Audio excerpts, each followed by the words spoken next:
नमस्कार, आपण पाहत आहात न्यूज स्टेशन 7 मराठी। मलकापूर नगर परिषदेच्या निवडणुकीमध्ये भारतीय जनता पार्टीनं बाजी मारली असून भारतीय जनता पार्टीचे 5 नगरसेवक बिनविरोध निवडून आले आहेत।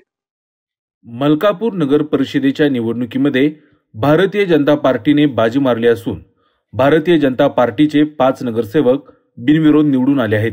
यामध्ये प्रभाग क्रमांक 4 मधून सुनील प्रल्हाद खैरे, प्रभाग क्रमांक 7 मधून सुनीता राहुल पोळ, हनुमंत निवृत्ती जाधव व प्रभाग क्रमांक 9 मधून ज्योत्स्ना अभिजित शिंदे आणि दीपाली विजयकुमार पवार हे 5 भाजपाचे उमेदवार बिनविरोध निवडून आले आहेत।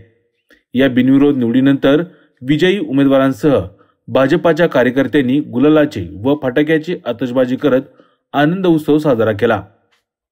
आज मला अत्यंत समाधान आणि आनंद आहे की मलकापूर नगर परिषदेच्या निवडणुकीमध्ये भारतीय जनता पार्टीचे 5 उमेदवार हे बिनविरोध निवडून आलेले आहेत आणि मलकापूर एक प्रगतीच्या दिशेने चाललेला आहे अशा प्रकारची स्थिती आज राजकीय दृष्ट्या निर्माण झालेली आहे।